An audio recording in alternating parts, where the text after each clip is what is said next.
Bonjour et bienvenue sur Mekanola.fr. Tout d'abord, je vous remercie. 200 vues, c'est super. N'hésitez pas à liker, à partager et à vous abonner. On va essayer dans cette vidéo de réaliser un fichier G-code. Donc ça a l'air compliqué, il y a 900 lignes à faire, on a moins de 5 minutes. Ne vous inquiétez pas, ça se fait tout seul, c'est super simple. Pour ça, on va s'aider de Inkscape. Inkscape, c'est un logiciel de dessin vectoriel. Je vous recommande de le télécharger ici. Donc on entre dans Inkscape. Par défaut, on se trouve comme ça. Moi personnellement, je vais dans Propriétés du document et je le mets en mode paysage. Pourquoi? Le sens X est dans le sens longitudinal de ma machine. Ensuite, importer, image, ouvrir, valider, chemin, vectorialiser un objet matriciel, valider, fermer cette boîte de dialogue, décaler mon image. On a donc un chemin.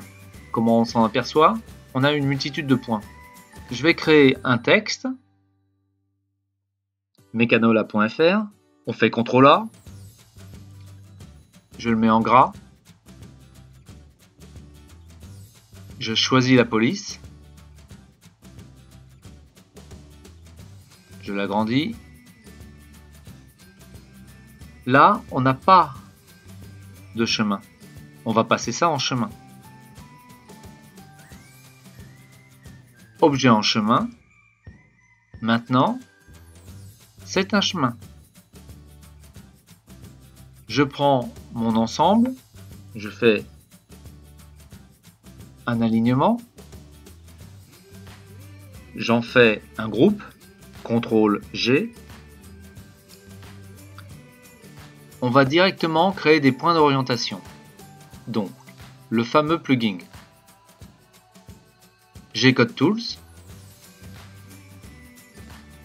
point d'orientation, valider. Je mets tout par défaut volontairement. Je ferme. Donc ici, c'est l'origine programme. 0, 0, 0. Donc, on va démarrer avec un Z, donc parce qu'on a X, Y et Z. Notre Z sera au-dessus de notre pièce, puisque on va finir l'usinage à -1.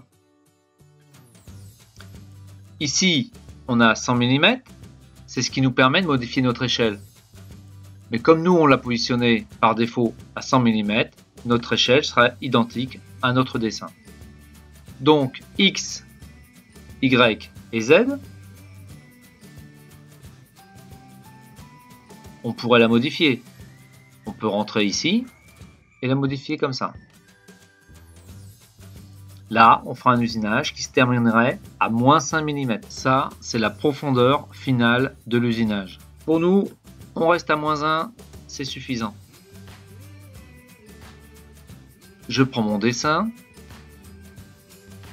je vais dans Extension, G-Code Tools, et je vais entrer dans la bibliothèque des outils. Je prends un cône. Moi, ce qui m'intéresse, c'est de faire une gravure.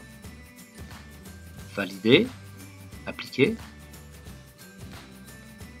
fermer, déplacer. Ça, c'est la vitesse d'usinage. On peut la modifier également ici. Toujours le même moyen. Voilà. On clique ici. Je mets 3000. Ça, c'est la vitesse de descente de la fraise dans le bois, en Z. Je reste comme ça. Donc, on va faire une seule passe de 1 mm, puisqu'on va descendre de -1. Chaque lettre va avoir un seul contournage. On va voir ce que ça va donner. On sélectionne, on retourne dans G-Code Tools. Et cette fois, chemin vers G-Code.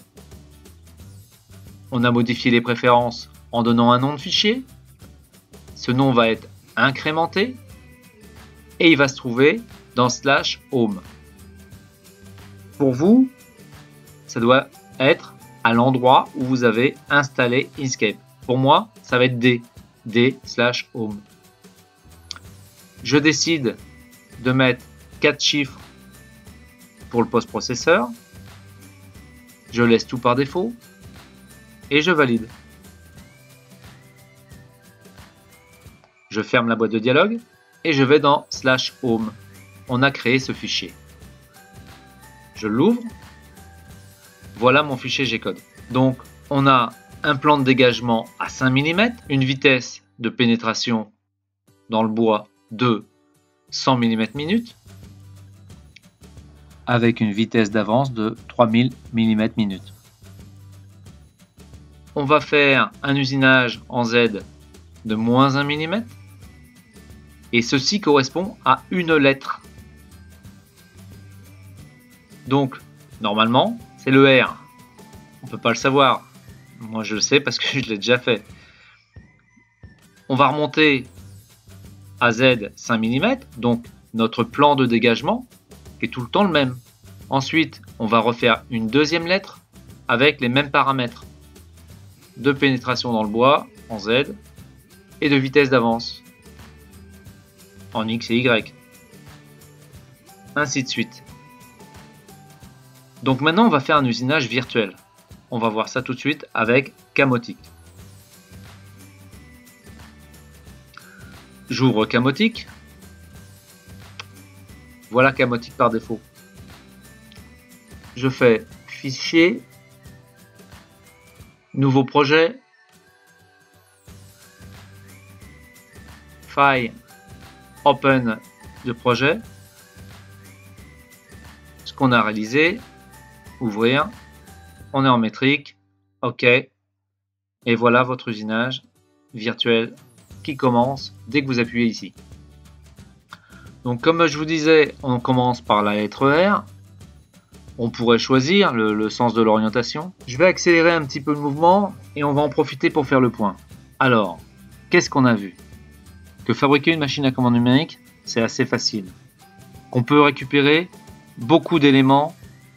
On a vu aussi que créer un fichier d'usinage, c'est assez simple, avec Inkscape ou un autre logiciel. Tout ce que je vous présente au départ, c'est des logiciels open source. Donc, une fois qu'on a fini notre usinage virtuel, il ne nous reste plus qu'à le faire en réel. Donc là, on va aller se retrouver dans l'atelier et on va faire l'usinage qu'on vient de réaliser pour vous montrer ce que ça donne.